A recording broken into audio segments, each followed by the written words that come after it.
તો હાલમાં સુરતના ચોક બજાર ઐતિહાસિક કિલ્લાનું કામ ચાલી રહ્યું છે ત્યારે ડક્કા ઓવારા પાસે છેલ્લા 50 વર્ષથી ગેરેજ ચલાવતા અને બાઇક મોડિફાઇડમાં ઇન્ડિયન ટેલિવિઝન શો પર ચમકી ચૂકેલા મને બનારસીનું ગેરેજ તોડી પડાતા 4 પરિવારો આશ્રય વિહોણા થઈ ચૂક્યા છે।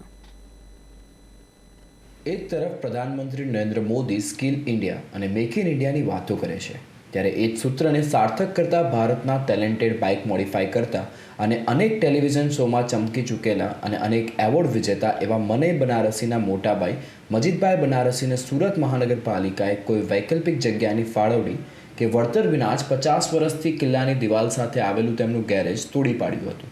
તો મજીદભાઈ કહે છે કે એક સમયે જે કિલ્લાની દિવાલે 50 વર્ષ પહેલાં આશરો આપેલો, આજે એ જ દિવાલના જીર્ણોદ્ધાર માટે તેમના આસ્તિયાના पर बुलडोजर फेरवी पालिकाए तेमने निराधार कर्या छे। मैं 50 साल से गैरेज चला रहा हूँ और म्यूनसिपालिटी ने कब तोड़ा ला नोटिस बिगर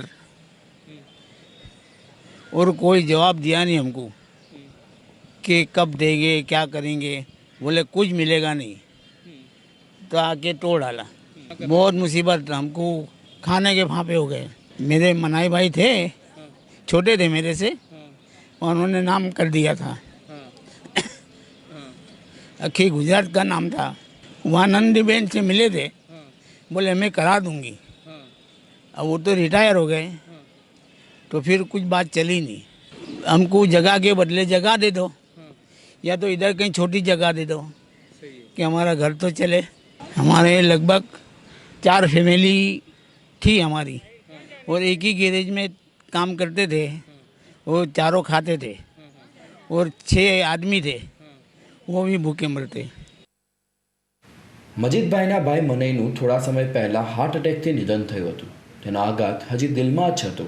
ત્યાં સુરત મહાનગરપાલિકાએ બુલડોઝરને ચલાવી કોઈપણ જાતના વળતર કે વૈકલ્પિક જગ્યા વિના તેમનું ગેરેજ તોડી પાડ્યું હતું।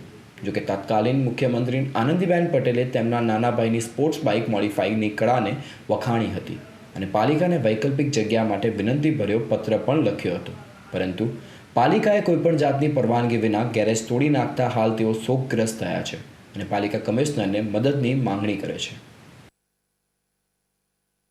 અબ્દુલ મજીદ જેવા અનેક લોકો છે કે જેમના પરિવારમાંથી એક વ્યક્તિ ઇન્ડિયન ટેલિવિઝન શોમાં ભાગ લે છે।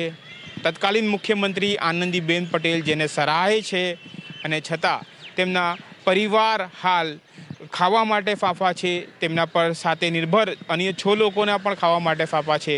ત્યારે ચોક્કસપણે આ માટે સરકારે અને તંત્રએ વિચારવું જોઈએ। કેમેરામેન આનંદ ગુરવ સાથે કાદિર શેખ, સુરત।